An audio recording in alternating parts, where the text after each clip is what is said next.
आणि आजच्या सेवेसाठी जगद्गुरु जगवंदनीय विश्वभूषण श्रीमंत संत तुकाराम महाराजांचा या ठिकाणी 4 चरणाचा अभंग आपल्याला सगळ्यांना परिचित असणारा अभंग सेवेसाठी घेतलेला आहे. लेकुराचे हित वाही माऊलीची चित्त ऐशी कळवळ्याची जाती करी लाभावी न प्रीती पोटी बहालो आहे त्याचे सर्वस्वी साहे ऐशी कळवळ्याची जाती करी लाभावी न प्रीती तुका म्हणे माझे तुम्हा संतांवरची ओझे ऐशी कळवळ्याची जाती करी लाभावी न प्रीती. या ठिकाणी हा अभंग जो आहे आई आणि लेकराचं जे नातं आहे ते नातं सांगणारा अभंग या ठिकाणी आहे. या अभंगाच्या माध्यमातून तुकोबाराय आईचं महत्व आणि संतांचं देखील महत्व आपल्या सगळ्यांना सांगण्याचा प्रयत्न या ठिकाणी करतायत. आई जशी माऊली आहे तसे ज्ञानेश्वर महाराज देखील अवघ्या 22 वर्ष वय मिळालं पण ज्ञानेश्वरी देऊन त्या ठिकाणी जगाची माऊली ज्ञानेश्वर माऊली झाली. लेकुराचे हित वाहे माऊलीचे चित्त. आई एक असं रसायन ईश्वरानं निर्माण केलं की त्या आईच्या मनामध्ये कायम आपल्या लेकराच्या हिताचा विचार असतो. ती कायम आपल्या लेकराचं सुख कशात आहे, त्याचा आनंद कशात आहे, त्याचे हित कशात आहे याचा विचार करत राहते. त्या लेकराच्या कल्याणासाठी जीवनभर विचार करणारी कोण असते तर ती आई असते. आणि हे सगळं करत असताना तिच्या मनामध्ये त्या लेकराच्या हिताचा कळवळा असतो. लेकराविषयी प्रेम असतं, माया असते. लेक चुकला तरी त्याला त्या ठिकाणी त्या चुकीतून बाहेर कसं काढता येईल, त्याला सावरता कसं येईल, माझं लेकरू असं नाही अशा पद्धतीचा कळवळा ती व्यक्त करण्याचा प्रयत्न करते. हे सगळं करत असताना त्या आईच्या मनामध्ये कसलाही लोभार्थ किंवा स्वार्थ नसतो. कुठल्याही लाभाची अपेक्षा आई न करता त्या लेकराच्या कल्याणाचा विचार जीवनभर करत राहते. नवे नवे ते येण्याची लिकूट चाहूल लागल्यापासून करते. पोटी भार वाय त्याचे सर्वस्वी साहे. मुलगा त्या ठिकाणी जन्माला येणार आहे त्याची चाहूल लागते. त्याची चाहूल लागली की त्या क्षणापासून ती माय त्याच्या हिताचा त्याच्या कल्याणाचा विचार करत असते. लेकरू जन्माला येणार आहे याची चाहूल लागल्यापासून आईचं त्या लेकराचं एक अनन्य नातं निर्माण होतं. आईचे स्पंदन आणि त्या लेकराची स्पंदना एकमेकाशी एकरूप होतात. आणि मग ते जसं वाढत जातं तसं त्याचं ओझं वाढ ती माय माऊली त्या ठिकाणी माझ्या लेकराला त्रास होता कामा नये याच्यासाठी अनेक गोष्टीचा त्याग करत असते. पूर्वी त्या ठिकाणी सांगितलं जायचं हे खाऊ नको ते खाऊ नको. हालचालीच्या बाबतीमध्ये पूर्वीच्या आया सासा त्या ठिकाणी सुनेला सांगायच्या. आता थोडासा काळ बदललाय. आपण त्या ठिकाणी चाहूल लागली की डॉक्टरकडे जातो. डॉक्टर सीझरची व्यवस्था कशी होईल त्याची सुरुवात आता सुरुवातीपासूनच करतो. पण पूर्वीच्या आया बाळांतपण त्या ठिकाणी सुखानं कसं होईल याच्यासाठीची सगळी काळजी त्या ठिकाणी घेत होत्या. आणि म्हणून पोटी भार त्याच्या सर्वस्वीच आहे. सगळं त्या ठिकाणी ते लेकरू जे आहे ते लेकरू त्या ठिकाणी पोटामध्ये ते व्यवस्थित राहिलं पाहिजे, त्याला कुठलाही त्रास होता कामा नाही याची काळजी त्याचा भार वाहत असताना ती आई घेत असते. आणि शेवटच्या चरणात तुकाराम महाराज म्हणतात तुका म्हणे माझे तुम्हा संतावरी ओझे. जसं आई लेकराचं ओझं वाहते तसंच त्या ठिकाणी तुकाराम महाराज म्हणतात माझं तुम्हा संतांवरती ओझ आहे. संत देखील माऊली आहेत. आणि मग संत देखील जेवढा कळवळा आईचा आहे तेवढाच कळवळा संतांचा त्या ठिकाणी जीवसृष्टीविषयी, जीवात्म्यांविषयी, सगळ्या प्राणी मात्रांविषयी, सगळ्या जीवांविषयी संतांचा देखील कळवळा आहे. म्हणून तुकाराम महाराज सांगतात तुका म्हणे माझे तुम्हा संतांवरती ओझे. या ठिकाणी अभंगाचा भावार्थ आपण थोडक्यात या ठिकाणी पाहिलेला आहे. या ठिकाणी अभंगाच्या निरूपणाकडे जात असताना आपण खरं तर सगळे भाग्यवंत आहोत की आपल्याला जन्म मिळत असताना भारतात मिळाला. कारण जगाच्या पाठीवरती एकच देश असा आहे किंवा एका देशातली संस्कृती अशी आहे की या देशाला आपण माता म्हणतो, भारत माता म्हणतो.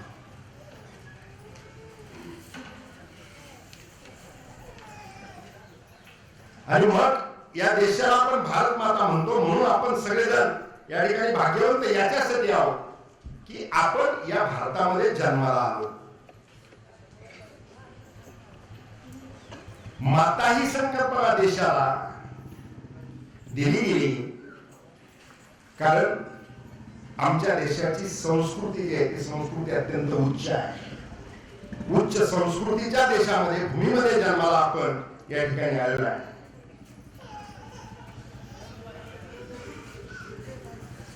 आणि मग या ठिकाणी माता ही देशाला आपण देत असताना आईचं स्थान जे आहे ते सर्वश्रेष्ठ स्थान या ठिकाणी संस्कारामध्ये किंवा आपल्या धर्मामध्ये आपण सर्वश्रेष्ठ स्थान दिलेलं आहे. लेकराचे हित वाहे माऊलीचे चित्त. बाळ जन्माला आल्यापासून त्या बाळाचं हित पाहणं, त्या बाळाच्या कल्याणासाठी सगळं जीवन जगणं, सगळं जीवन व्यतीत करणं ही ती आई पाहत असते. कालखंड बदललाय, साधना आले, ती साधनं वरदान ठरतात की शाप ठरतात याचं चिंतन आपण प्रवचना शेवटच्या भागामध्ये निश्चितपणाने पाहूयात. परंतु पूर्वीचा काळ जो होता त्या पूर्वीच्या काळामध्ये आताच्या काळामध्ये जमीन आणि आसमानाचा फरक झालेला आहे. खूप मोठा फरक झाला आहे. तिथे बसलेल्या खूप वयाने ज्येष्ठ असणाऱ्या माझ्या माता अनेक बसलेल्या आहेत. त्या पाहत असताना आमचा कालखंड कसा होता आणि आताचा कालखंड कसा आहे याचा विचार करतात. जुना कालखंड होता. आमच्या माय बावल्या लेकराच्या कल्याणासाठी त्याच्यावरती संस्कार करण्याची सुरुवात लहानपणापासून बाल वयापासून करत होत्या. खर तर आई असेल, वडील असेल, आजोबा असतील, आजी असेल, देवपूजा झाली की ते सांगायचे, लेकराला बोलवायचे, त्याला सांगायचे देवाला हात जोड. मग काय सांगायचे, काय म्हणून सांगायचे, हात जोड आणि काय म्हण, सुखाचं ठेव. काय सांगत होते, सुखाचं ठेव. सुख म्हणजे काय हे माहित नसणाऱ्या बालकाला आई आधी सांगायची आमची की देवाला हात जोड आणि त्याला सांग सुखाचं ठेव. म्हणजे त्याचं सर्वस्व पाहणं, सुख पाहणं ही आई आजी लहानपणापासून करत होती. पूर्वीचा कालखंड, जुन्या कालखंडाचा विचार जर नजरेसमोर आणला तर घर छोटी होती. वाडे जरी मोठे असले तरी वाड्यात राहणाऱ्यांची संख्या सुद्धा काही कमी नव्हती. मोठ्या संख्येने लोक एका घरात राहत होते. 5-5, 6-6 भावंड असायचे, 8-8, 9-9 भावंड असायचे. बाकीची साधनं काहीच नव्हती. कष्ट करून माणसं जगत होते. प्रचंड कष्ट होते, पण कष्ट होते त्यांना आरोग्य होत. जुन्या आमच्या मायमावल्या बसल्या त्यांना जर विचारलं ते आता मोजके राहिलं. किती दळलं विचारलं, दळणारे इथे बसलेले असतील काही नक्की, जात्यावरच दळण दळलेलं. किती दळण दळलं तर कुटुंब व्यवस्था, जेवढं कुटुंब आहे त्या कुटुंबाचा हिशोब करायचा, तेवढं पाठी उठून दळण दळायचं. मोठं कुटुंब असायचं, जावा मोठी संख्या असायची, भावांची संख्या, जावांची संख्या, हे सगळं मोठं कुटुंब असताना त्या ठिकाणी कामाच्या वाटपाचं नियोजन होत होतं. त्या ठिकाणी सगळे आनंदाने राहत होते.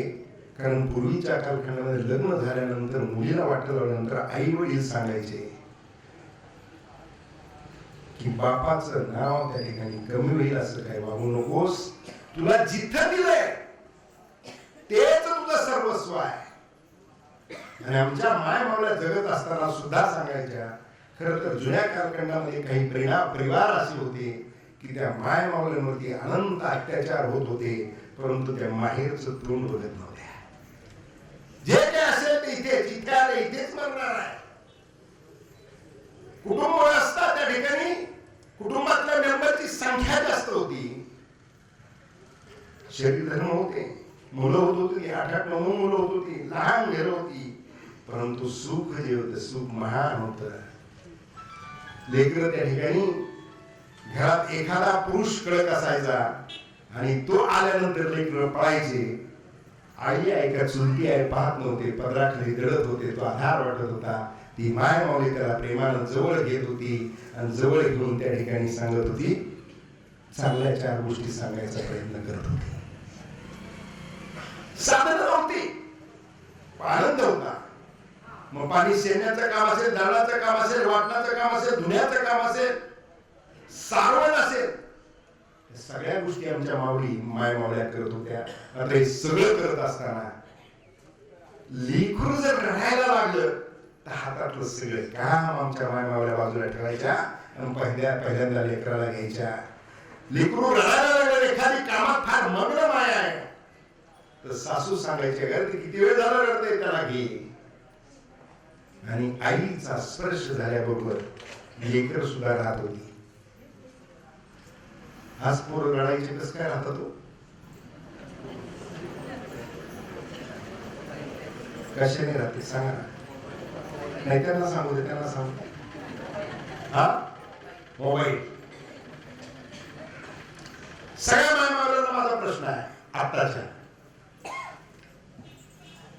पूर्वीचा कालखंड अशा प्रकारचा होता की त्या ठिकाणी आईचा स्पर्श झाला की लेकरू राहत होतं. त्याचं कारण लेकराचा त्या ठिकाणी येण्याची चाहूल लागल्यापासून आईच्या हृदयाचं त्याचं स्पंदन एकमेकाशी जुळलं जात होतं. आणि ते स्पंदनामुळे आईचा स्पर्श तेवढ्या गर्दीत किती महिला सुद्धा आईचा स्पर्श झाला की लेकरू थांबत होतं. किती बायकांनी त्याला सांभाळण्याचा प्रयत्न करू द्या, पण कुठल्याही बाईजवळ ते राहण्याच्या ऐवजी आईचा स्पर्श झाला की लेकरू थांबायचं. त्याचं कारण लहानपणापासूनचे स्पंदन जे ते आईशी जुळलेली होती. इतिहासात उदाहरण सांगेल. हिरकणी छत्रपती शिवाजी महाराजांच्या किल्ल्यावरती दंडक होता की सूर्यास्त झाल्यानंतर दरवाजा बंद. हिरकणी दूध विक्रीसाठी किल्ल्यावरती गेलेली होती. दूध विक्री करत असताना त्या ठिकाणी दुधाच्या विक्रीच्या रथामध्ये दूध विक्री करत असताना तिला कधी सूर्यास्त झाला कधी दरवाजा बंद झाला लक्षात आलं नाही. ती पळत दरवाजाकडे गेली. सगळ्या सैनिकांना विनंती करायला लागली की मला जाऊ द्या, दरवाजा उघडा, माझं लहान लेकरू ताहलेलं लेकरू घरी आहे, ते माझ्याशिवाय राहू शकत नाही. किल्लेदारांना सांगितलं की दरवाजे उघडता येणार नाही. किल्ल्याचा दंड काय, सूर्योदय होईपर्यंत दरवाजा उघडला जाणार नाही. हिरकणी त्या किल्ल्यावरती सगळ्या बाजूला फिरते. कुठल्या तटावरून आपल्याला खाली उतरता येईल, कुठल्या बाजूने आपल्याला खाली उतरता येईल, कुठल्या बाजूने आपल्याला एकट्याकडे जाता येईल. ती आई त्यावेळेस असा विचार करत नव्हती की किल्ला किती उंच आहे.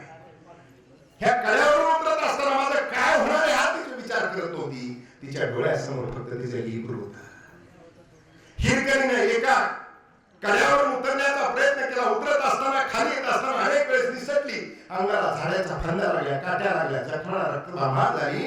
हिरकणी घरी आली. त्या ठिकाणी त्या किल्ल्यावरून तटावरून उडी मारून हिरकणी ज्यावेळेस घरी आली त्यावेळेस पाहत होती तिचं लेकरू रडत होतं, आकांत करत होतं. शेजारच्या पाजारच्या सगळ्या बायका गोळ्या झालेल्या होत्या, मात्र लेकरू थांबायचं, रडायचं, थांबायचं नाव घेत नव्हतं.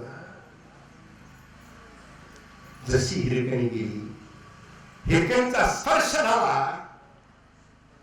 आणि लेकरू रडायचं थांबलं.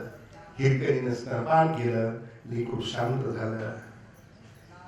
एका लेकरासाठी ते लेकरू राहणार नाही म्हणून हिरकणी कड्यावरून उडी घेऊन जीवाचा विचार न करता करता, प्राणाचा विचार न करता लेकरासाठी आली. हा कळवळा तिच्या अंतःकरणात होता आणि तिचा स्पर्श झाल्याबरोबर लेकरू रडायचं थांबलं. आज आमच्या मायामावल्यांनी सांगितलं, मी तुमची सगळ्यांची माफी मागतो. तुम्ही सांगितलं लेकराच्या हातात मोबाईल दिल्यानंतर ते शांत होतंय. हा तुमच्या मातृत्वाचा पराभव आहे की मोबाईलचा विजय आहे, याचं चिंतन करण्याची आवश्यकता आहे.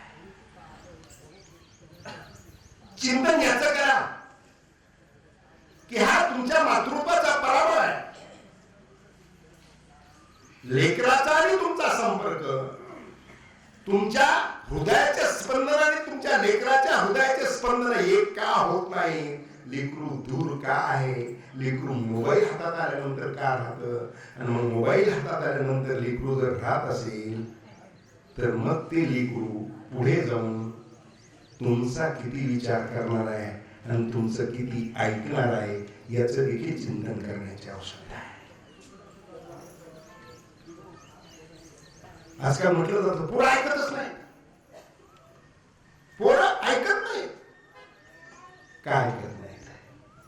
त्याचं कारण असं आहे की आई वडील काय करतात हे पाहून मुलं कृती करत असतात. आई वडील काय सांगतात हे ऐकून कृती करत नाहीत. तुम्ही काय करता? पोटामध्ये जसं लेकोराचे हित वाहे माऊलीचे चित्त किंवा पोटी बाहेर त्याचे सर्वस्वी आहे. पोटात लेकरू असताना आईच्या हातात मोबाईल असेल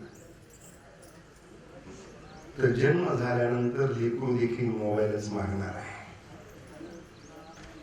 गर्भसंस्काराचा विषय होता.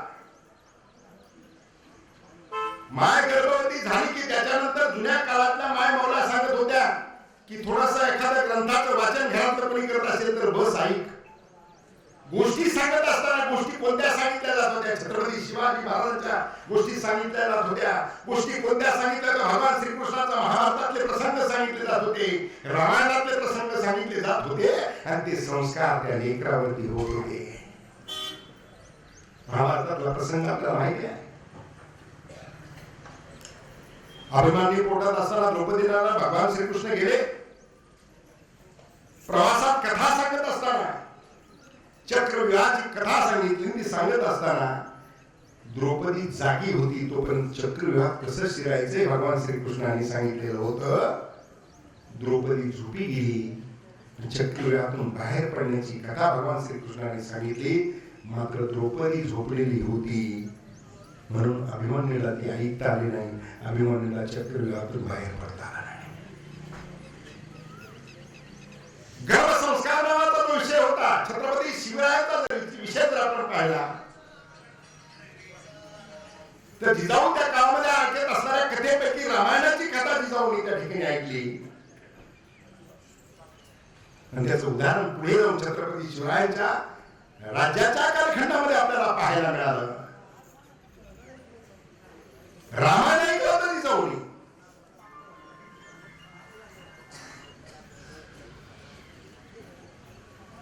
आणि म्हणून ज्यावेळेस छत्रपती शिवरायांच्या सैन्यानं कल्याणचा ताबा मिळवला, कल्याणच्या त्या ठिकाणी सुभेदाराला हरवलं, ताबा मिळवला आणि त्या कल्याणच्या सुभेदाराची सुंदर सून त्यांनी पाहिली. तिचं सौंदर्य पाहून त्या सैन्याला वाटलं की नजराणा म्हणून छत्रपती शिवरायांच्या पुढे घेऊन आपण जाऊया. ती स्त्री नजराणा म्हणून मोगल साम्राज्यामध्ये अनेक गोष्टी घडत होत्या. आणि तीच पद्धती त्या शिवरायांच्या कोणातरी सैन्याच्या डोक्यात आला असेल की महाराजांना हा जर नजरा दिला, एवढी सुंदर स्त्री जर महाराजांना आपण त्या ठिकाणी त्यांच्या पुढे घेऊन गेलो तर महाराज प्रसन्न होतील असं वाटलं. कल्याणच्या सुभेदाराची सून ज्यावेळी छत्रपती शिवरायांच्या पुढे उभी केली गेली त्यावेळी छत्रपती शिवरायांनी सांगितलं, ज्यावेळेस सैन्याने सांगितलं, सरदारानं सांगितलं की महाराज ही कल्याणच्या सुभेदाराची सून आहे, अत्यंत सुंदर आहे आणि नजराणा म्हणून आम्ही घेऊन आलेलो आहे. छत्रपती शिवरायांचे उद्गार फार महत्वाचे आहे. हे माऊलीने केलेल्या संस्काराचे उद्गार आहे, गर्भ संस्काराचे उद्गार आहे. काय म्हटले छत्रपती शिवराय? असं ती आमची माता सुंदर रूपवती, तर आम्ही झालो वाचतो सुंदर वदले छत्रपती. हा गर्भसंस्काराचा परिणाम होता.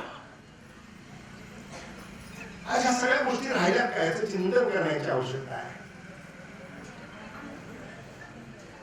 आज 2-3 स्क्रीननी समाजाचं फार मोठं नुकसान केलंय. एक मोबाईलचा स्क्रीन आहे, दुसरा टीव्हीचा स्क्रीन आहे. आम्ही टीव्ही पुढे बसतो, टीव्ही पाहायला लागतो. मालिका तर एवढ्या सुंदर आहे, मी काय पाहत नाही, त्याच्यामुळे मला नावं सांगता येणार नाही, वेळच मिळत नाही. आता थोडासा वेळ मिळालाय, आप्पा लोक म्हणते प्रवचन करायला लागले, कुणाला काय म्हणायचं म्हणू द्या. आता प्रवचन नाही करायचं तर कुठं जायचं का दुसरीकडे? पूर्वी वेळ नव्हता, तुमच्या सुखदुःखामध्ये सहभागी होतो, आजही होतोय, पण प्रमाण कमी केलं. मिळालेला वेळ जो आहे तो सत्कारणी लागला पाहिजे म्हणून मी ग्रंथांचं वाचन करतो, अभ्यास करतोय. आजही टीव्ही पाहायला वेळ मिळत नाही, पण मालिका पाहतात आमच्या माया मावल्या. चिंतन करा, ज्या घरात भांडण नसेल त्या घरात भांडण लावायचं, याचं ट्रेनिंग असणाऱ्या मालिका बऱ्याच आहेत असं मला ऐकायला मिळतं. खरे का कुठे? आम्ही ते पाहतोय. बरं किती रमतोय त्या मालिकांमध्ये, किती रमतोय मी त्या मालिकांमध्ये, किती एकाग्र होतोय. एकदा पुण्यामध्ये आता घर मोठमोठे बिल्डिंग झाले, टावर तयार झाले, फ्लॅश सिस्टीम झाली, सगळ्यांचे दरवाजे जिन्यातून ऑलरेडी सारखेच आहे. एक माऊली आमची टीव्ही पाहत बसलेली होती आणि आता आवडती मालिका लागली, पती येणार, ते बेल वाजवणार, उठून ते मालिकेत येण्यापेक्षा आपला दरवाजा उघडा ठेवलेला बरा, म्हणून तिने दरवाजा उघडा ठेवलेला आहे. एक जण मोबाईल वरती फेसबुक वरती खेळत आला, जिन्याच्या बाहेर चढताना माणसं वेळासारखी त्या मोबाईल वरच खेळत राहते. आता ते कानात यंत्र आलंय, ते टाकलं की मोबाईल खिशात असतो, कानात यंत्र असतं, त्याने तो बोलत राहतो, त्याचं बोलणं चालत राहतं, समोरचं ऐकत राहतो. आपल्यासारख्या अडाणी माणसाला असं वाटतं की हे काय मनाशी बोलत चाललेलं आहे. मोबाईलचं आसक्ती एवढी झाली की त्या मोबाईलवरती खेळत खेळत एक जण हिने दरवाजा उघडा ठेवलेला, एक जण आला, तो मोबाईलवर फेसबुकवर खेळत खेळत आला, त्याचा इथं तो वर्षामध्ये दरवाजा उघडा दिसला, इथंच घुसला. ह्यो मोबाईलवर खेळतोय, ती टीव्ही पाहते. घराचा ओरिजिनल मालक आला,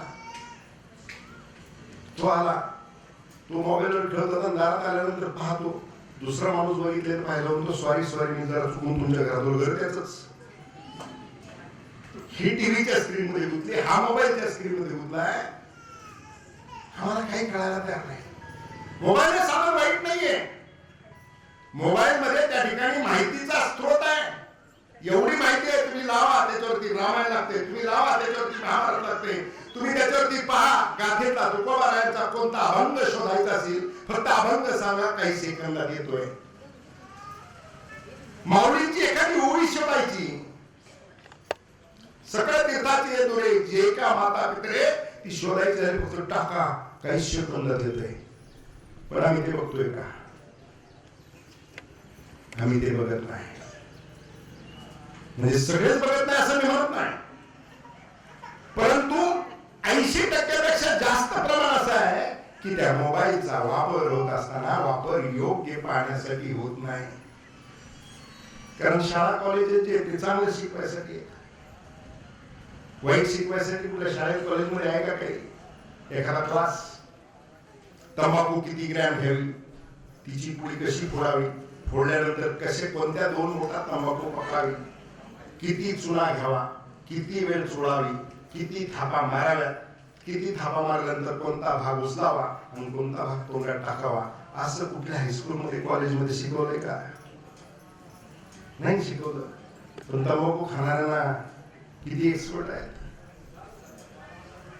चांगलं शिकवण्यासाठी शाळा कॉलेजेस सचिन सर आहे, चांगल्या गोष्टी शिकवण्यासाठी आहे. परंतु अनुकरण होत असताना समाजामध्ये कुणालाही शाळेत तंबाखू कशी खायची शिकवलेलं नाही, कोणालाही गुटख्याची पुडी कशी तोडायची ते शिकवलेलं नाही. मात्र गुटखा आणि तंबाखू खाणाऱ्यांची संख्या कमी आहे का? कोण नाही, हा भाग वेगळा. संख्या कमी आहे का? पण कॉलेज शाळेमध्ये शिकवलेलं जे त्याचं अनुकरण करणाऱ्यांची संख्या जर बघितली तर मोठ्या अडचणीचं चित्र आहे. म्हणून चांगल्या शिक्षणाचं त्या ठिकाणी चांगलं शिक्षण जे आहे ते चांगलं शिक्षण जीवनाच्या दृष्टिकोनात महत्वाचं आहे. आणि म्हणून चांगलं शिकवण्यासाठी शाळा कॉलेज आणि एका ठराविक वयानंतर चांगलं शिक्षण देत आहे ते संतांचे ग्रंथ देत आहेत आणि या प्रवचनाच्या आणि कीर्तनाच्या माध्यमातून चांगल्या शिक्षणाची त्या ठिकाणी सोय आहे. समाजामध्ये जे काही चांगलं चित्र पाहायला मिळतंय ते चांगलं चित्र पाहायला मिळते ते पोलिसाच्या काठीच्या बळावरती किंवा मिलिटरीच्या बंदुकीच्या बळावरती नाही. मिलिटरीचं त्या ठिकाणी बाहेरच्या देशातल्या लोकांना आत येऊ द्यायचं नाही, आपल्या सीमेचं रक्षण करण्याचं काम सैनिक करतात. परंतु देशातली शांतता जी आहे ती शांतता संतांच्या ग्रंथामुळं आणि संस्कारामुळे आहे, संतांच्या शिकवणीमुळे आहे. आणि म्हणून हे चांगलं जे पाहायला मिळतंय ते चांगलं चित्र ज्या घरामध्ये संस्कार आहेत त्या घरामध्ये पाहायला मिळतं आणि ज्यांना समाजामध्ये संस्कार होत आहेत तिथे चांगलं चित्र पाहायला मिळतंय. आणि म्हणून आईची भूमिका अत्यंत महत्वाची आहे. तुका म्हणे काही किती म्हणू बाप आई. पिढ्या चांगल्या निर्माण व्हायच्या असतील तर तुकोबारायांचा जो अभंग आहे, लेकुराचे हित वाहे माऊलीची चित्ताईशी कळवळ्याची जाती करेल भांड प्रीती. हा जो अभंग आहे माझ्या माय माऊलींनी हा अभंग रोज गायला पाहिजे. आणि अभंग नुसता गाता कामा नये, त्या अभंगाचं अनुकरण करण्याचा प्रयत्न केला पाहिजे. चांगल्या पिढ्या घालायच्या असतील तर आज आमच्या माऊलींनी फार बिघडले असं काही समजू नका. लोक म्हणतील आता काय हातात राहिलं आहे, फार बिघडलंय, काय कुणाचं कोणाचं ऐकत नाही. अट्टहास करा,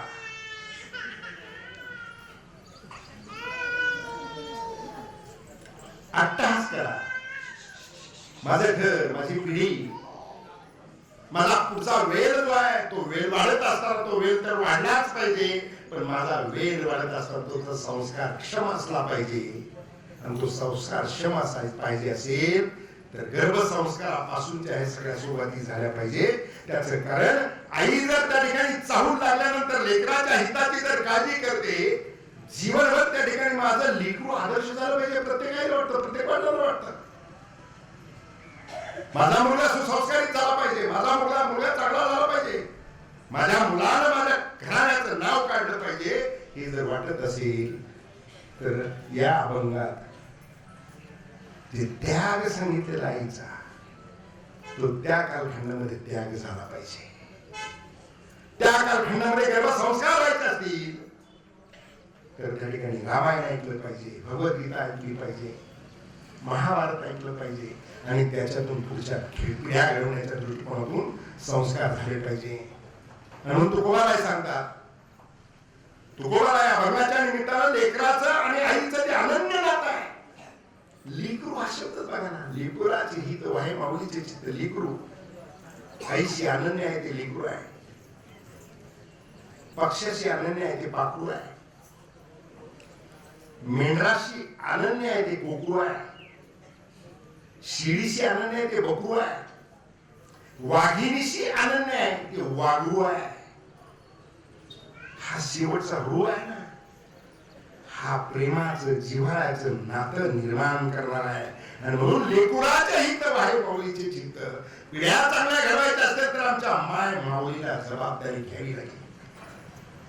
आमच्या माय माऊलीला ठरवावं लागेल की मला माझी पुढची पिढी, पुढचा वेळ आदर्श करायचा आहे. आज आव्हानं खूप आहेत. मी सांगत होतो जुना कालखंड, त्या ठिकाणी घरं मोठी होती, घरं छोटी होती, कुटुंबातली संख्या मोठी होती, पण आनंदाला पारावार होता. लेकरू त्या ठिकाणी आम्ही लहानपणी वाड्यात ज्यावेळेस आम्ही सगळे एकत्र राहत होतो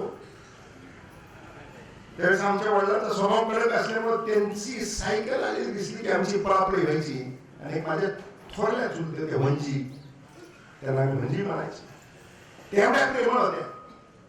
तर लपायचं कुठं? लेकरांची संख्या पाहून मी सगळ्यात पहिला नंबर मारायचो, वंजीच्या पत्राखाली लपायचं. झालेलं काहीच नसायचं, पण दिवसभरात आपली एखादी चूक झाली ती लक्षात आली, कुणी सांगितलं तर शिक्षा व्हायच्या अगोदर कुठला आधार घ्यायचा? एकत्र कुटुंबामधली शक्ती होती, ही शक्ती होती एकत्र कुटुंबातली, की घरामध्ये सगळे एकमेकाला त्या ठिकाणी सांभाळून घेऊन पुढे न्यायचा प्रयत्न करत होते. प्रेम टिकत होतं. जुनी माणसं त्या ठिकाणी फार विचाराने देखील समृद्ध होते. ते काही विचार कॉलेजमध्ये मिळत नव्हते, ते घरातले संस्कार होते, वडिलांचे संस्कार होते, आईचे संस्कार होते. सांगत असताना तशा प्रकारचे संस्कार दिले जात होते आणि एकत्र कुटुंब व्यवस्था असताना देखील आनंदाने राहत होते. अशा प्रकारची स्थिती होती. परंतु आजकालचं काय झालेलं आहे की थोडस कुठंतरी एका कीर्तनात ऐकलेला प्रसंग आहे की एका मुलीला विचारलं की रामायण तू ऐकलंय का? म्हणे हो ऐकलंय. महाभारत लग्न झाल्या बघू म्हणे.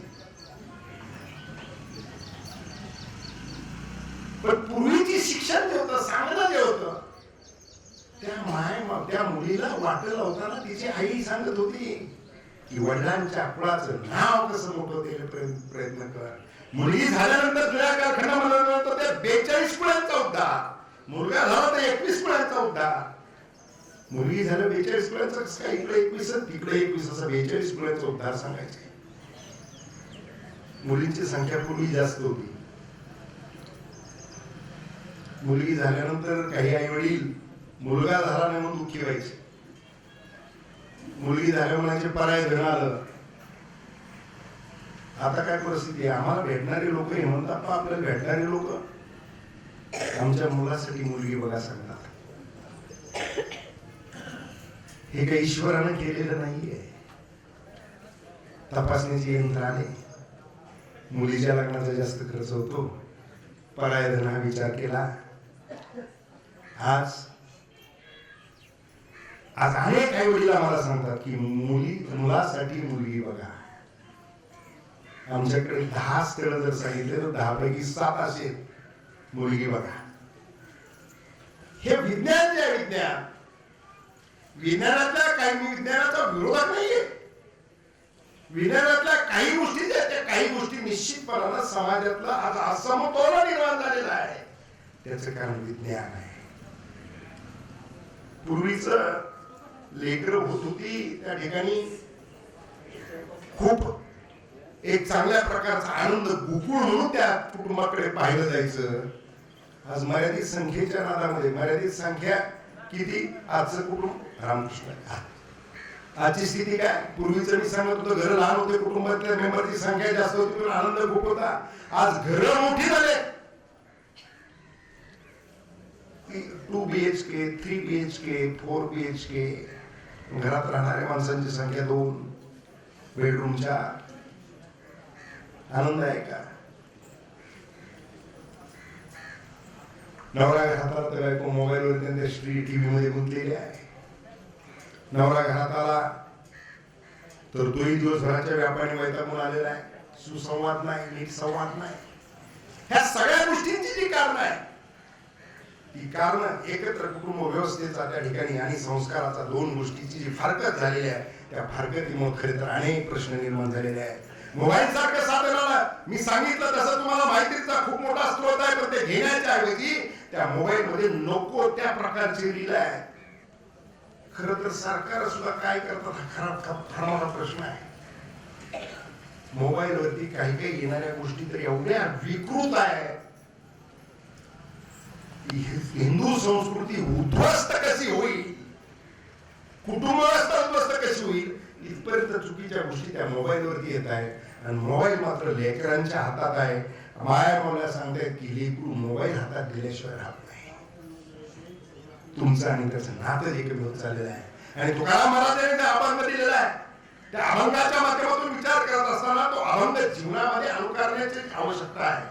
तो अभंगाचं वाचन केलं पाहिजे, त्याचं पठण केलं पाहिजे आणि आमच्या माय मावल्यांनी पुढची पिढी आदर्श कशी घडेल याच्यासाठीचा प्रयत्न त्या ठिकाणी केला पाहिजे. एकदा अकबर बादशाह दरबारात बसलेला होता. मंत्रिमंडळाची बैठक होती. त्यांनी विचारलं पाण्यात म्हणजे आमच्या भारत भूमीचं वैभव किती मोठं आहे. स्वामी विवेकानंदांनी एका ठिकाणी उल्लेख केलाय, भारत ज्याला मोक्ष पाहिजे असेल त्याचा जन्म भारतात झाला तर मोक्ष, त्यांनी सांगितलं. भा म्हणजे ज्ञान, रत्न म्हणजे आसक्ती. ज्ञानाची आसक्ती असणारा देश कोणता आहे तो भारत सांगितला आहे.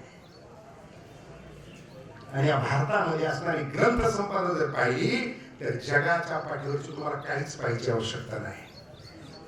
आम्ही मोबाईलवरती जगाच्या पाठीवर काय चाललंय ते पाहतो, त्याच्याऐवजी फक्त गाथेतले अभंग जेवढे आहेत तेवढे अभंग जरी जीवनात आम्ही आणायचा प्रयत्न केला, गाथेतले अभंग वाचन करून त्याचा अभ्यास करून आमच्या जीवनामध्ये माझी कुटुंब व्यवस्था तशा पद्धतीचं घडवेल हा जर विचार केला तरी जीवन कृतकृत्य झाल्याशिवाय राहणार नाही.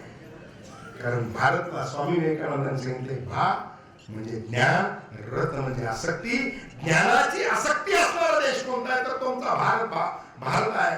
आणि या भारताला आपण भारत माता म्हणतो. मातेचा दर्जा भारताला आपण दिला आहे. या भारतामध्ये एकदा अकबर बादशहानं सगळे दरबारात बसलेले असताना बादशहानं विचारलं की सर्वात चांगलं पाणी कोणत्या नदीचं आहे. स्वाभाविकपणानं मंत्रिमंडळ सगळे सांगितलं गंगा. गंगेचं पाणी पवित्र आहे, स्वच्छ आहे, निर्मळ आहे. बिरबल काहीच बोलला नाही. मग बादशाने बिरबलाला विचारलं की सर्वश्रेष्ठ पाणी कोणत्या नदीचं. तर बिरबल म्हटला यमुनेचं. सगळं याचं उलटच असतं सर. हा बिरबल काय आपण सांगतो त्या उलट काहीतरी सांगतो, चिडतात सगळे त्याच्यावर. महाराज म्हटलं सगळे म्हणतात गंगेचं, तू म्हणतोय यमुनेचं. बिरबलानं सांगितलं, महाराज प्रश्न तुमचा पाण्याविषयी होता. गंगेचं पाणी नाही, गंगेचं अमृत आहे. आणि पाणी म्हणाल तर यमुना आहे. हा ज्ञानाचा साठा जो आहे तो या भूमीत आहे. मग या भूमीमध्ये बाकीचं पाहायचं, या भूमीमध्ये बाकीच्या विचारांचा विचार करण्याची आवश्यकता नाही. आणि याच्यासाठी खरं तर आमच्या स्त्रीला ईश्वराने दिलेले वरदान खूप आहे. पती सेवेचं वरदान, त्याचं महात्म्य. कौशिक ऋषी एकदा फार तपस्वी साधू, प्रचंड तपस्या झाली. एक दिवशी स्नान संध्या केली आणि त्या ठिकाणी एका वृक्षाच्या खाली तपश्चर्येसाठी बसले. वर एक बगळी बसलेली होती, तिने मल विसर्जन वरून केलं. त्याने मुळकर पडलं कौशिक ऋषींचं. कौशिक ऋषींनी वर पाहिलं तर त्यांच्या दृष्टीने त्या बगळीने जळून खाक झाली, ती खाली पडली. आणि कौशिक ऋषीच्या लक्षात आलं, या प्रचंड शक्ती आपल्याला आलेली आहे. आपल्या तपस्येला आपल्याला साधनेला खूप मोठी ताकद आली. दुसऱ्या दिवशी कौशिक ऋषी ज्यावेळेस भिक्षेसाठी नगरीमध्ये गेल्यानंतर एका दरवाजातून आवाज दिला, भिक्षाम दे माई. आतून स्त्रीनं आवाज दिला, स्वामी महाराज थोडस थांबा, येते. कौशिक ऋषी रागला, मी एवढा तपस्वी साधू मला थांबा सांगते. थोड्या वेळानं ती स्त्री भिक्षा घेऊन गेली. कौशिक ऋषी तिच्याकडे रागानं मोठे डोळे करून डोळे वाटारून पाहत होते. ती स्त्री हसली आणि ती कौशिक ऋषीला म्हणते, तुम्हाला मी काय कालची बगळी वाटले का. असं म्हटल्याबरोबर कौशिक ऋषीच्या पायाखाली जमीन सरकली. कालच्या बगळीचा प्रसंग हिला कसा माहिती. कौशिक ऋषीने हातातला कोटरा ठेवला, त्या माईला दंडवत घातला आणि तिला विचारलं, माई कालच्या बकरीचा प्रसंग तुला कसा माहित. तिने सांगितलं, मी तुम्हाला थांबा सांगितलं त्यावेळेस मी पतीची सेवा करत होते. आणि पतीच्या सेवेचं सामर्थ्य एवढं आहे या विश्वातल्या हालचाली त्या ठिकाणी करतात. तुमच्या डोळ्यात मी कालची बगळी पाहिली, कारण माझ्या पती सेवेचं सामर्थ्य आहे. मी कायावाच्या मनाने पतीची सेवा करते म्हणून तिने सांगितलं. माया बाळाला म्हणजे सगळे उद्देश आम्हालाच येतात. पण घडवण्याचं सामर्थ्य, आदर्श घडवण्याची शक्ती स्त्रीला दिलेली आहे. म्हणून पुरुषांनी कसंही वागलं पाहिजे असं काही नाही. जर माऊलीच्या त्या ठिकाणी मातेला पतिसेवेचं सामर्थ्य मिळवण्यासाठीचा जर प्रयत्न केला तर पतीनं देखील आपली धर्मपत्नी लक्ष्मी आहे. उत्तर भारतामध्ये काही राज्य आहेत तिथे बायकोला हाक मारताना नावानं मारत नाही. जुन्या काळातलं सांगतोय. लक्ष्मी म्हणूनच तिला आवाज दिला जातो. पतीनं देखील पत्नीकडे पाहत असताना ती माझ्या घरातली लक्ष्मी आहे, माझ्या कुटुंबातलं सगळं ओझं वाहण्याचं काम ती करते. आणि मग तिचा सन्मान जर पतीने करायचा ठरवला आणि पत्नीनं काया वाचा मनानं त्या ठिकाणी पतीची सेवा करायची ठरवली तर निश्चितपणानं कुटुंबामध्ये सुख आणि आनंद निर्माण झाल्याशिवाय राहत नाही. पतिसेवेच्या सामर्थ्याचाच आणखी एक दृष्टांत, एक पतिव्रता काया वाचा मनानं त्या ठिकाणी पतीची सेवा करत होती. एक दिवशी ती भात काढायचं काम करत होती आणि भात काढायचं काम करत असताना बाहेरून साधूचा पती आला. पतीनं पिण्यासाठी पाणी मागितलं. पतीनं पिण्यासाठी पाणी मागितल्याबरोबर तिनं असं मुसळ वर काढण्यासाठी घेतलेलं, तसंच मुसळ सोडलं आणि ती पाणी घेऊन गेली. शेजारी नेऊन बसलेली होती. तिने पाहिलं मुसळ उतरवलं. ती पाणी देऊन आली. मी विचारलं, अगं ते मुसळ करत आहे म्हणे. मी पतीची सेवा करण्यामध्ये कुठेही कसलाही विलंब कधीच करत नाही. ते शेजाऱ्यांना वाटतं आता हा प्रयोग सुद्धा आपण पण केला पाहिजे. नकली, आजकाल नकली प्रयोग बरेच चालू आहेत. काही काही नकली प्रयोग बरेच वर्ष चालतात, काही विलास नाही. तिला वाटलं की आपणही भात काढायचं काम घेऊ आणि पतीच्या सेवेमुळे जर इथं सगळं होतं तर तिनं घरी गेल्याबरोबर पतीला बोलवलं, गरम पाणी काढलं, आंघोळ घातली, साबणानं येते, हात पाय दाबले, जेवण त्याच्या मनपसंतीचं जेवण केलं, सगळ्या गोष्टी केल्या. पतीला वाटलं की कधी गोड बोलत नाही, वेळेवर कधी जेवायला नाही, 4 वेळेस मागितल्याशिवाय मिळत नाही. आज काय कोणता देव भेटला गेला. पण मला प्रसन्न होतो, खुश होतो. दुसरा दिवस उजाडतो, दुसऱ्या दिवशी सकाळी देखील ती सेवा करते. पती म्हणतात आम्ही शेतात जाऊन प्रसन्न झाला की पुरुष सुद्धा त्याला योग्य दिशेचं काम दिसतं. सर भाषणामध्ये आम्ही सगळे पुढारी काय वाक्य करतो, यशस्वी पुरुषाच्या मागे, कोणत्याही कर्तव्य पुरुषाच्या पाठीमागे एका स्त्रीचा हात असतो. तिनं जर घरात प्रसन्न मुद्रेनं पुरुष जर गेला तर निश्चितपणे तो चांगलं काम करून येतो. हाही शेतात जातो. मात्र बायको जाताना त्याला सांगते, तुम्ही घरी आल्याबरोबर मला पाणी मागायचं. नकलीच. तिनं लगेच भात काढायला घेतला, मुसळ घेतलं, मुसळाला भात काढत होती. नवऱ्यानं सांगितलं पाणी घेऊन ये. तिने मुसळ असं वर नेलं आणि तरुण त्या काय बघायला लागलं तसं तोंडावर पडलं. नकली हे उपयोगाचं नसते. तिचे हात पडून गेले. मुद्दा असा आहे की एक रूप होऊन, म्हणजे संतांनी सांगितलं, तुकाराम महाराजांचा बघे, आता तरी पुढे ह्याच उपदेश नका करू ना शाळेचा, सगळ्यांच्या पाया माझे दंड, आपुलाने चित्त शुद्ध करा. हित ते करावे जे देवाचे चिंतन करून या मन एकविध. तुकाराम महाराजांनी काय सांगितलं, एकाग्र मन करा कोणतीही गोष्ट करण्यासाठी. पती सेवा करायची असेल त्याच्यामध्ये एकाग्र असलं पाहिजे. कुटुंबातली कोणती व्यवस्था करायची असेल त्याच्यासाठी एकाग्र असलं पाहिजे. मग नकली करायला गेलं की काय फजिती होते ते दृष्टांताच्या निमित्तानं आपल्या निश्चितपणानं लक्षात आले. संगती महत्वाची आहे. सासू आणि सुनेचं नातं मायलेकीचं नातं जसं आहे तसं असलं पाहिजे. लेकुराचे हित वाय माऊलीचे चित्त. पोराविषयी आईला एवढं प्रेम असतं, एवढं प्रेम असतं, एवढं प्रेम असतं. लग्न होताना सुद्धा सून गुणी मिळाली पाहिजे आणि माझ्या मुलाचा संसार आनंदी झाला पाहिजे, माझा वेळ फुलला पाहिजे. माझ्या त्या ठिकाणी मुलाचं पोट कल्याण झालं पाहिजे असा आई विचार करते. लग्न झाल्यानंतर जर थोडासा मुलगा सुनेच्या ऐकण्यात गेला की घोटाळा झालाच. सुनेच्या ऐकण्यात गेला की मायबाबांचं आमच्या सुरू काय होतं, ज्या लेकाला 20 वर्षाचा होईपर्यंत तर हाताच्या फोडासारखा होता, तो थोडासा बायकोच्या ऐकण्यात गेला. मी लेकर पोरांनी नाही गेलं पाहिजे, थोडंसं ऐकणं, थोडंसं जाणं ठीक आहे, पण जास्त नाही गेलं पाहिजे. पण तो थोडासा ऐकण्यात गेला की सकाळी चहा पिऊन बाहेर पडली की गल्लीत सगळीकडे जाते. माझा पप्या खूप चांगला होता, पण ही आली घरात आणि पप्या बिघडला, नुसता बैल झालाय. ज्याला 20 वर्ष एवढा सांभाळलाय, त्याला हाताच्या फोडासारखा सांभाळलाय.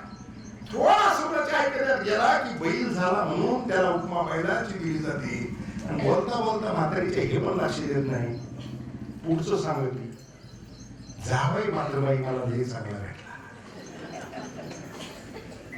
सगळ्या किल्ल्या माझ्या ताईच्याच हातात आहेत. आता हा जर बैल आहे तुझा, तर जावई झुल टाकलेला झाला ना.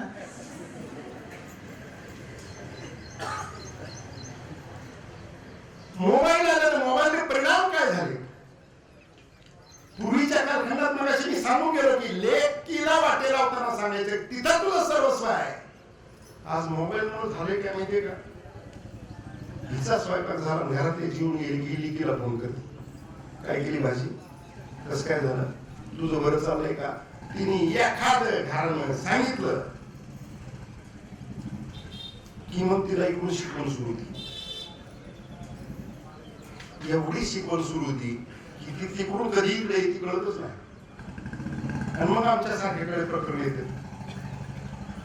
आल्यावर नवऱ्याकडच्या बाजूला एकच सांगितलं जातं, हिला फक्त मोबाईल वापरायचा बंद करायला सांगा.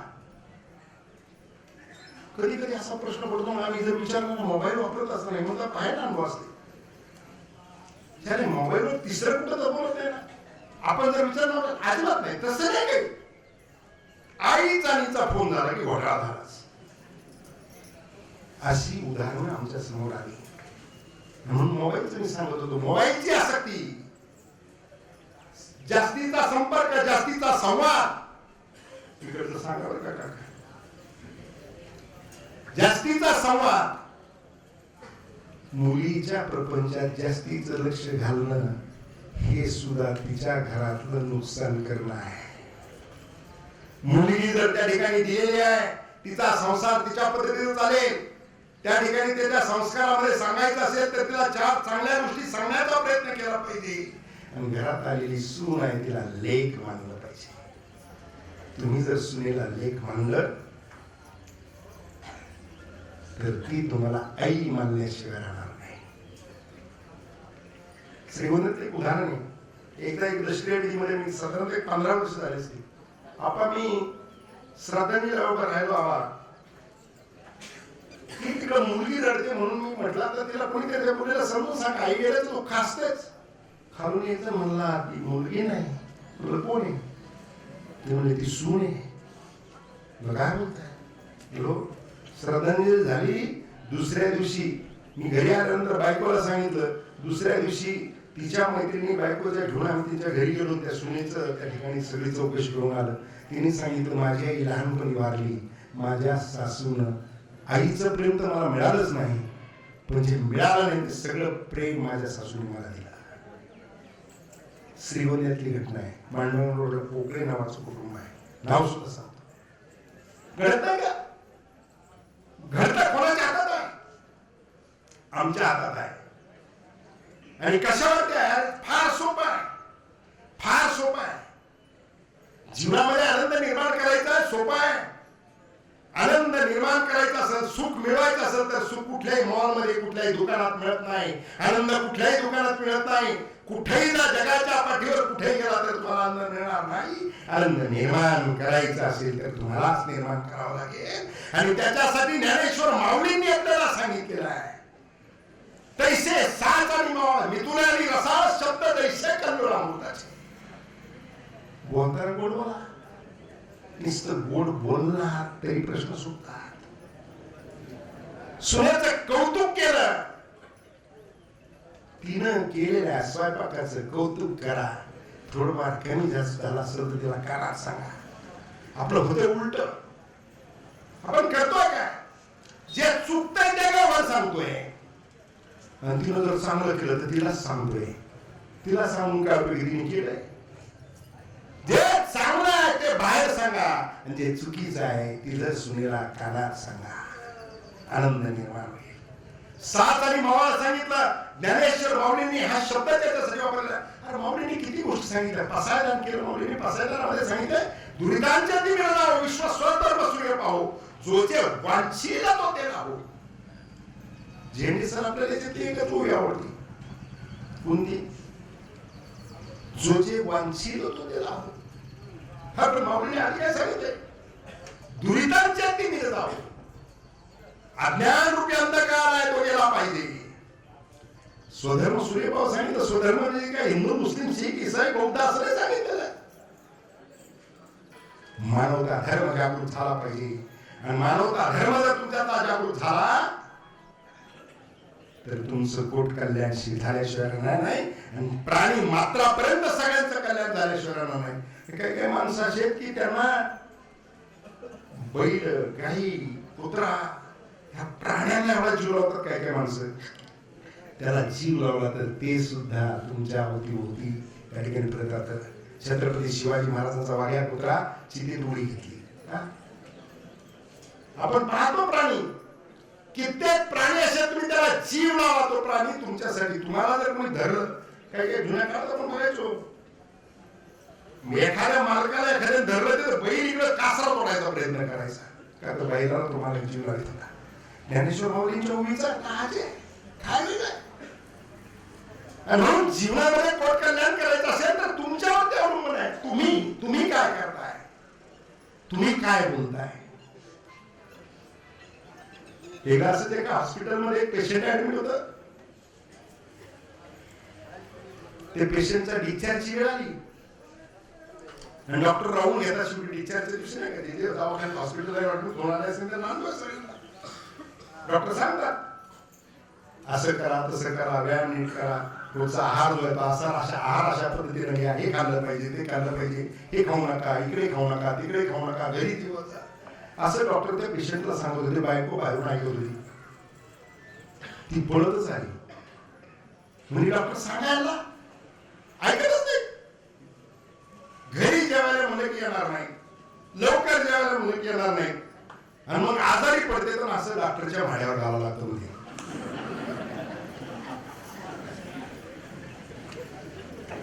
आता काय म्हणायचं. तुमचं बोलणं काय याच्यावरती तुमचं जीवन ठरतं. तुमचं बोलणं काय त्याच्यावरती तुमची उंची ठरते. तुमचं बोलणं काय त्याच्यावरती तुमच्या परिवाराची उंची ठरते. आणि तुमचं बोलणं जर गोड असेल, तुमचं बोलणं जर रसाळ असेल तर त्या घरामध्ये स्वर्ग निर्माण तुम्ही करू शकता. तो स्वर्ग निर्माण करण्याची जबाबदारी त्या ठिकाणी प्रत्येकानं घेतली पाहिजे. आणि याचं शिक्षण तुम्हाला ज्ञानेश्वरी गाथा याच्यातूनच मिळणार आहे. प्रत्येकाच्या घरामध्ये या गोष्टी आणल्या पाहिजे. आणि संतांनी दिलेलं जे साहित्य आहे त्या साहित्याच्या माध्यमातून आपल्या जीवनाचं कोट कल्याण करण्याचा प्रयत्न केला पाहिजे. मी सांगत होतो, लेकराचे हित वाय माऊलीची चित्ताशी कळवळ्याची जाती करी लावावी ना प्रीती, पोटी भार वाय त्याचे सर्वस्वीस आहे. आजची व्यवस्था काय. पूर्वी त्या ठिकाणी माय मावल्या त्या गर्भवती मातेला काय खाल्लं पाहिजे, काय नाही खाल्लं पाहिजे सांगत होत्या. व्यायाम जो आहे तो व्यायाम सांगत होत्या. आमच्या आजी 105 वर्षाची होऊन वारलाय. त्या गावातला कोणी आला की स्मरणशक्ती शेवटपर्यंत सांगली त्यांची. गावातला कोणी आला की ते म्हणायचे, काय राजबाबा तुझ्या पुरीचं लग्न झालं मागच्या वर्षी. हो काय लेकरू बा, ते सांगितलं झालं. पुढचा प्रश्न लगेच असायचा, बाळंतपण कुठं झालं. ह्यांनी सांगितलं हॉस्पिटलमध्ये. म्हणलं बाळंतपण कसं झालं. सीझर म्हणलं की चिडायच्या, व्यायाम नाही म्हणायचा, त्यांना हालचाल नाही. आता आपली व्यवस्थाच अशी, डॉक्टरकडे नेलं की तो सांगतो हालचाल कमी करा, ओझं उचलू नका. पूर्वीच्या काळात काय का सांगायचं, दळणदार व्यायाम सांगत होत्या आणि त्या व्यायामानं नैसर्गिक बाळंतपण होत होतं. आज पहिल्या दिवसापासून डॉक्टर नैसर्गिक डॉक्टर सांगतात असं नाही. आता नाही ते डॉक्टर अंगावर येतील. हा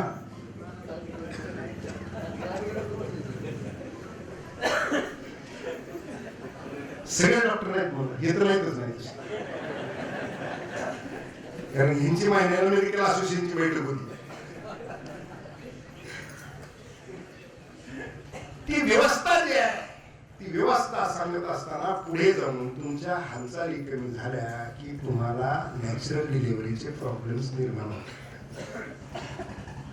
आणि म्हणून पुन्हा जुन्या गोष्टी आहे, नाहीतरी आता येणारच जुन्या गोष्टी. हळूहळू चुली पेटवायला सुरुवात झालीच ना. आता शोधण्याला सरपण गॅसची टाकी, ब्लॅकनी, बाकीच्या भानगडी अडचण. किती दिवस पुरणार साठा. तयारी ठेवा मनाची.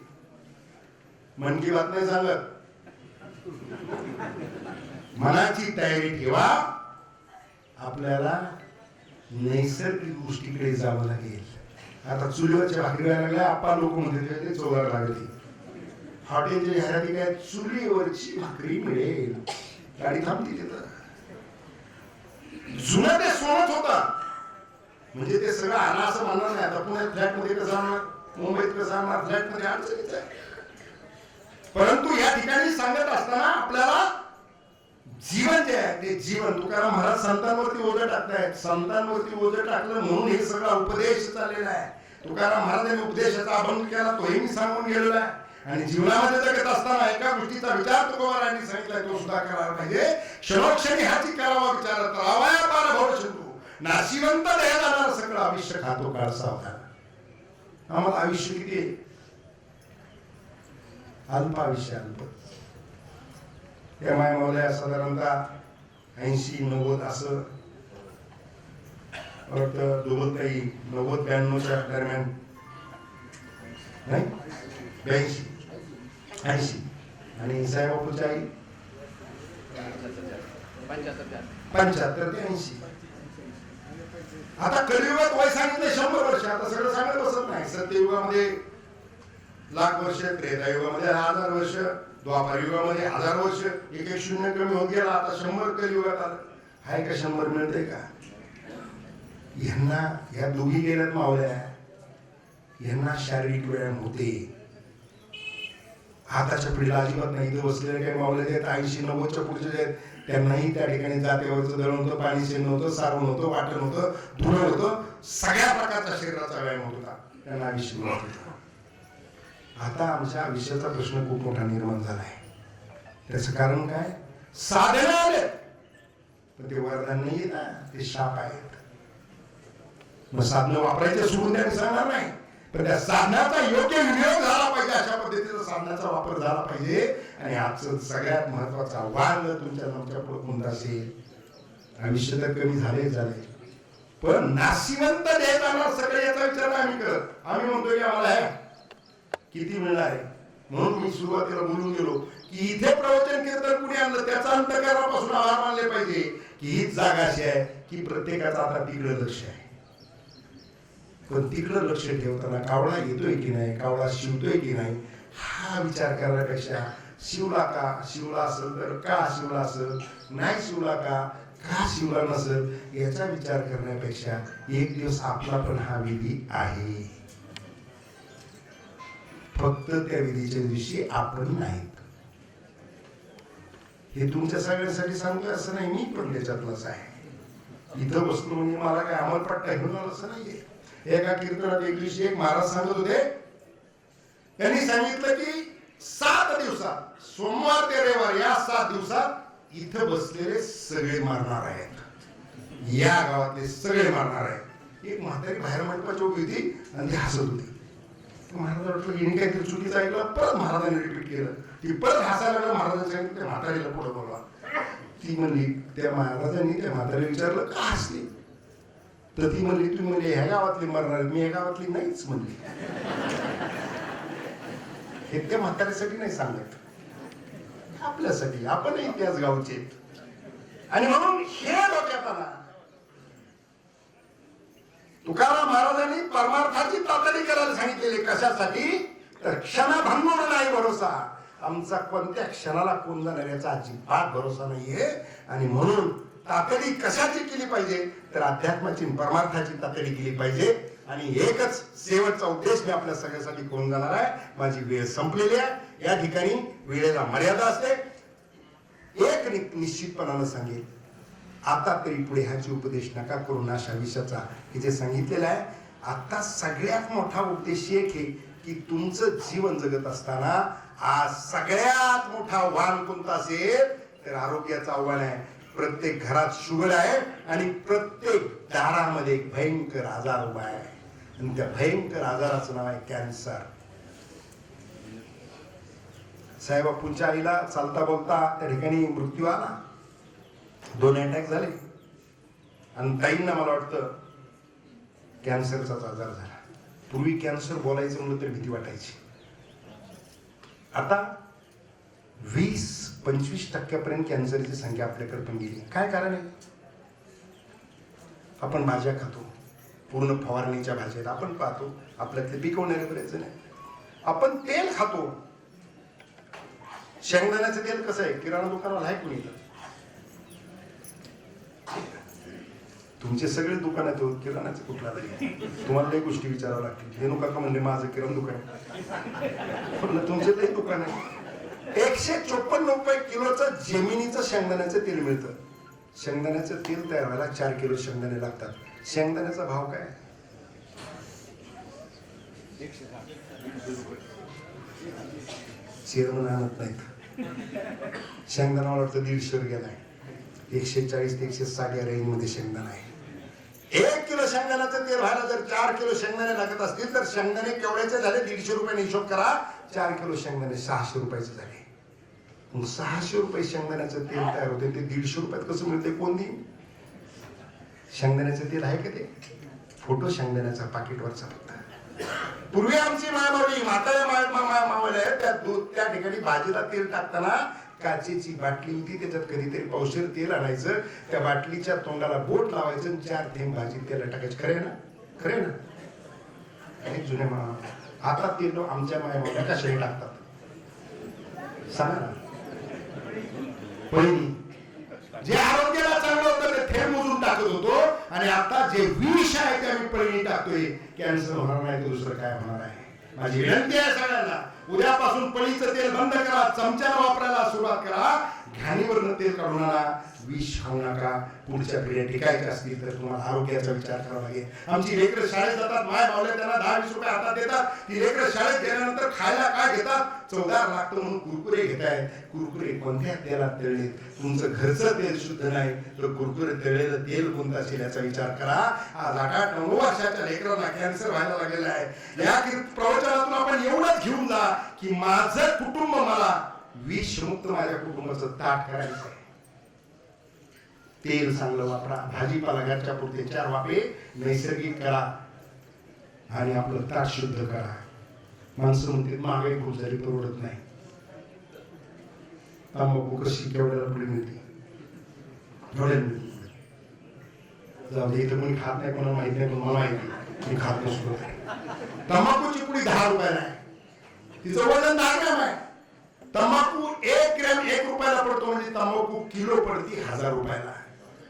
1000 रुपयाची तंबाखू त्या ठिकाणी परवडते. मात्र 150 रुपयाचा शेंगदाणा परवडत नाही आम्हाला. गुटख्याची पुडी खातायत. गुटखा 8 रुपये ग्रॅम पडतोय. गुटखा 8000 रुपये किलो पडतोय. 8000 रुपये किलोचा गुटखा माणसं खातायत. मात्र महागाई झाली म्हणून सांगतायत. माझी एकच विनंती आहे, तंबाखू सोडा, गुटखा सोडा, व्यसनास्थिती सोडा आणि त्या ठिकाणी कुटुंबासाठी आरोग्य लागणार ते आरोग्य विकताना मी माझी आपल्या सगळ्यांना माय मावल्याला विनंती आहे. लेकराला शाळेत जाताना 10 रुपये हातात देऊ नका. त्याच्याबरोबर खोबऱ्याची चिक्की बनवून त्याच्या डब्यामध्ये टाकून द्या. शेंगदाण्याची चिक्की बनवून त्याच्या डब्यामध्ये टाकून द्या आणि आरोग्य मिळवण्याचा प्रयत्न करा. एवढीच प्रार्थना करतो. हेच आव्हान उद्या लेकराच्या हिताच्या दृष्टिकोनातून महत्वाचं आहे. आणि आजच्या सेवेसाठी अभंग घेतलेला होता. लेकराच्या हित वाय माऊलीचे चित्त ऐशी कळवळ्याची जाती करी लावावी ना प्रीती. पोटी भार वाहे त्याचे सर्वस्वीस आहे. ऐशी कळवळ्याची जाती करी लाभावी न प्रती. हा अभंग त्या ठिकाणी याचं निरूपण करत असताना मी माझ्या पद्धतीने त्या ठिकाणी अभंग सोडवण्याचा प्रयत्न केलेला आहे. जे काय बरोबर असेल ते माझे गुरु जगद्गुरु संत तुकाराम महाराजांचे 10वे वंश हरिभक्तीपरायण माणिकप्पा मोरेंचा आहे. जे बरोबर असेल ते माझे मार्गदर्शक हरिभक्तीपरायण पंढरपूर निवासी नागेश महाराज बागडेंचा आहे. जे काही चुकलं असेल ते माझा आतापर्यंतच्या संगतीचा दोष असं मी वाटतो. बरोबर आहे का? तर चुकलं असेल तर संगतीचा दोष.